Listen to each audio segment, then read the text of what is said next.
When I started this video, I was going to call it something else. I was going to call it things that narcissists cannot master. But then as I started thinking about this, they actually can do these things. Now, what we're talking about is the thing that they can't master is impulse control, self-control. But they can. They can control that. And we know that because during the love bombing stage, during those, early months, sometimes even years, when they are grooming you and other people, they're in control.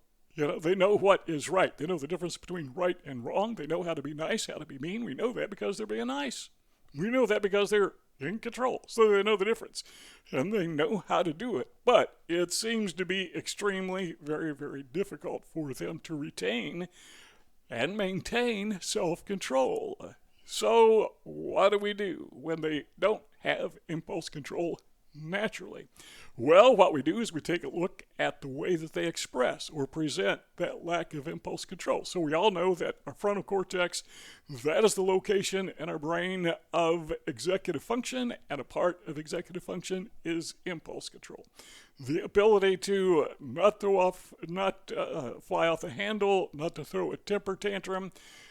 And by the way, I think nature, and we're going to talk about this a little bit later, but I think nature has embedded in us that ability to get angry because sometimes you need to.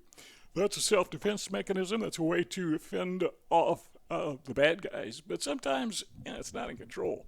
So even when we're not in danger, we tend to go berserk, some of us. Well, narcissist, covert narcissist in particular. Number one is this. You got to keep in mind that inflation, or ego inflation, I should say, always comes first with the narcissist.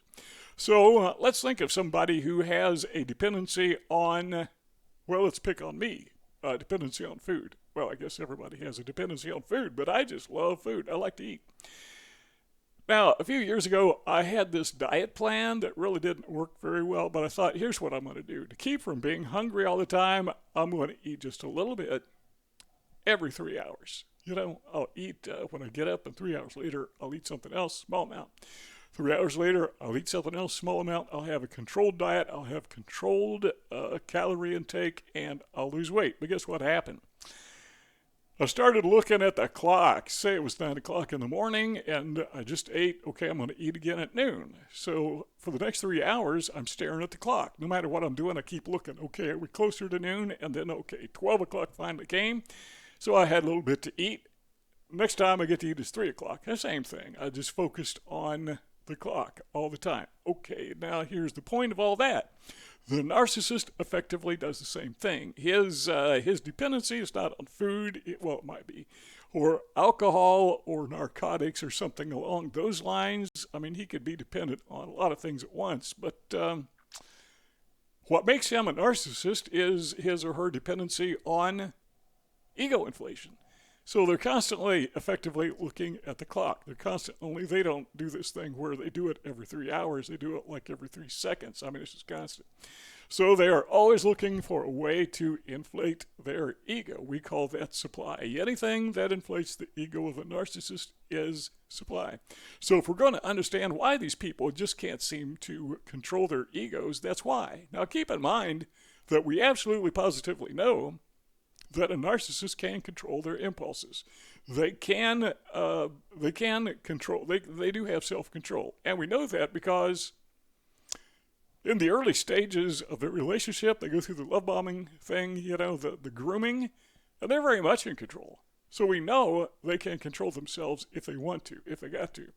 We also know they know the difference between right and wrong and how to implement right and wrong.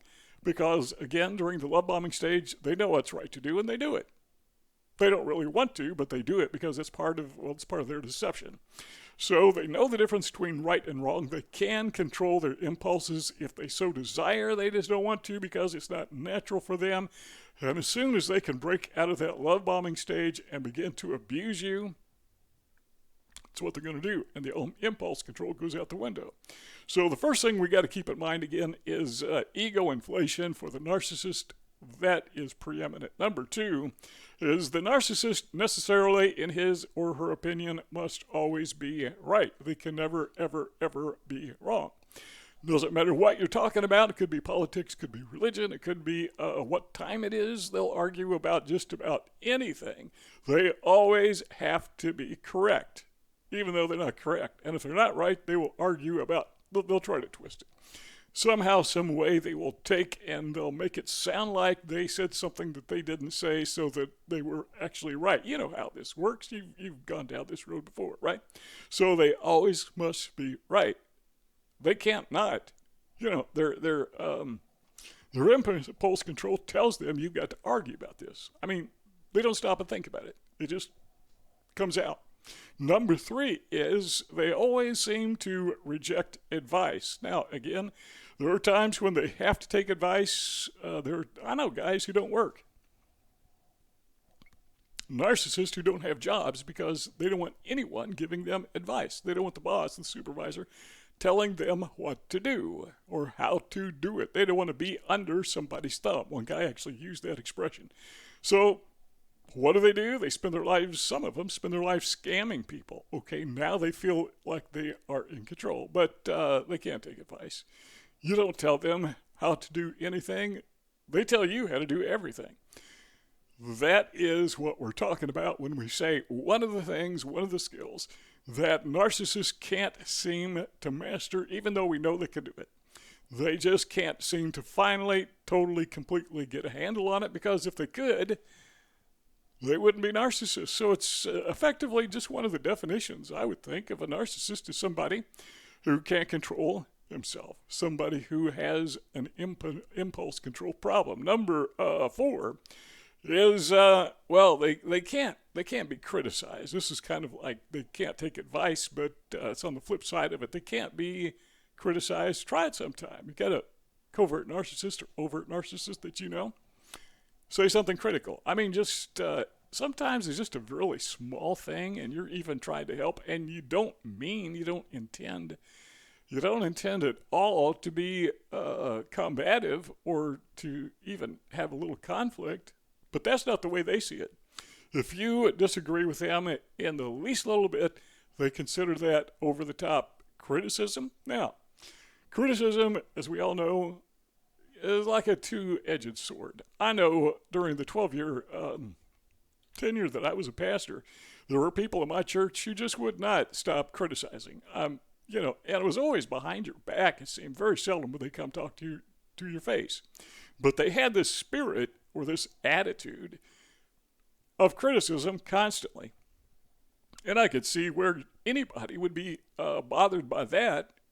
But then again, I had a couple people, there's one man in particular, that if I said something, say from the pulpit, that was out of line or maybe not doctrinally correct, or maybe I did something that could be offensive to somebody, didn't intend to, he would come and talk to me.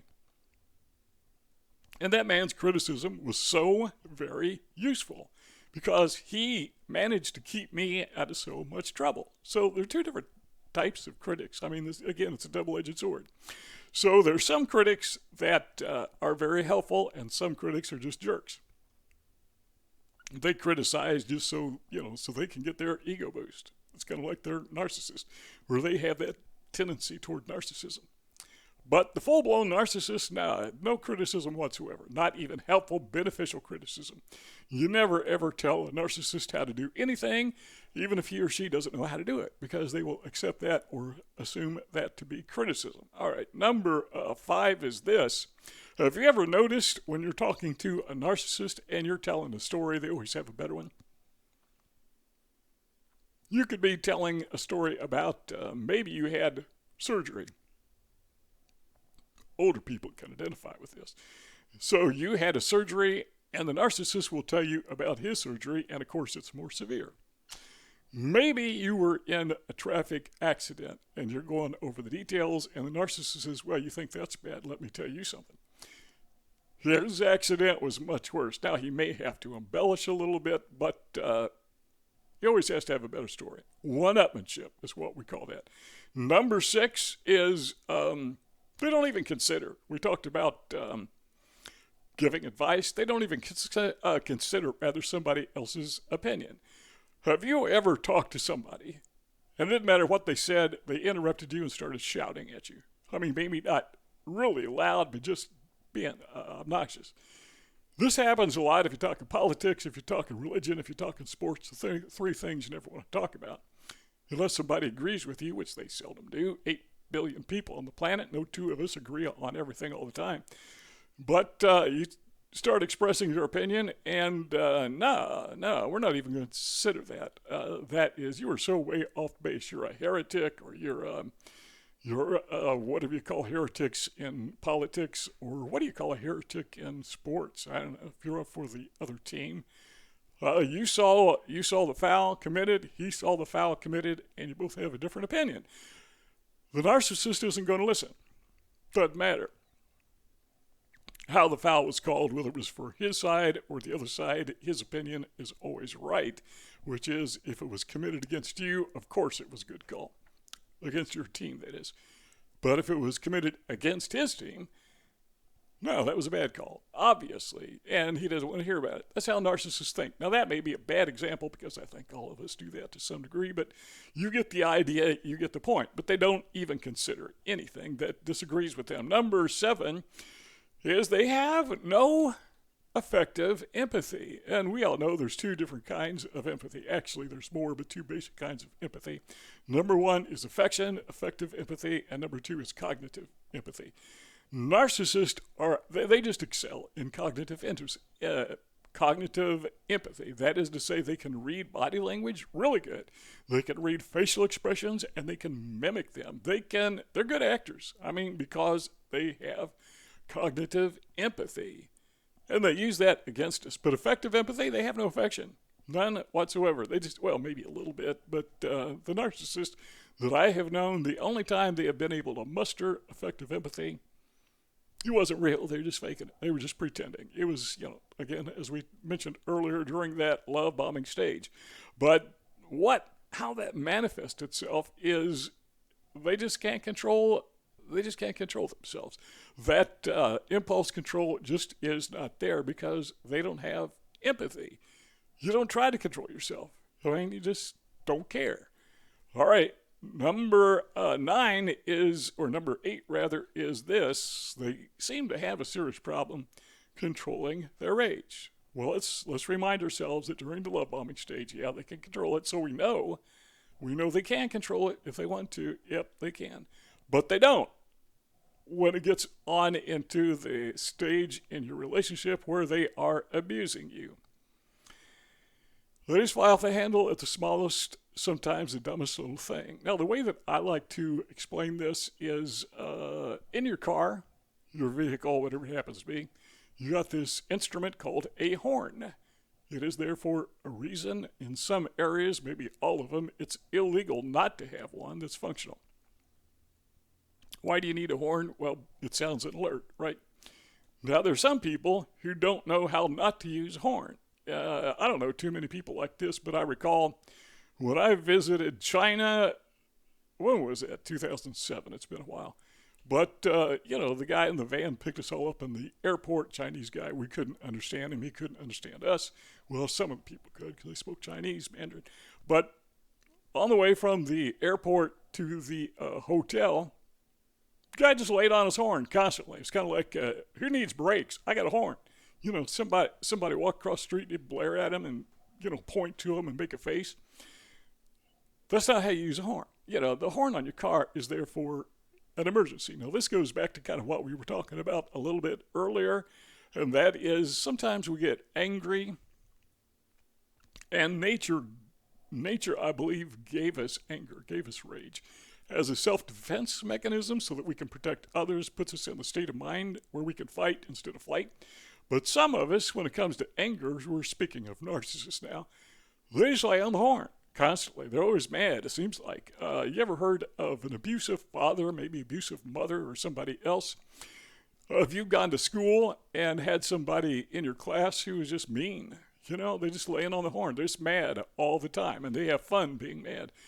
That describes a narcissist who has no control. That anger just keeps coming out. Well, number 9 is they just can't control slander. Impulse control, the first inkling of bad news about somebody else, particularly you, they're on the phone telling everyone. They're on social media, making sure everybody knows that they have the inside information. They are the first ones to know. You heard it first from me. I got the insider. I'm cool. That's the way they do this. They can't control slander. Well, they can, but they don't. They don't want to. So, and we could dig into that a whole lot deeper, but would go on for a very long time. But we've talked about that before. But the point is, they can't wait to tell. So anger, slander, two things in particular that narcissists are really bad at controlling. Let's say it again. They can control themselves if they want to, but the problem is they just don't want to. All right, 2 rectangles on the screen. Want to keep talking? We can do it. Let's keep hanging out. Just click one of those 2 rectangles. But if not, thanks for stopping by, and we will see you all next time.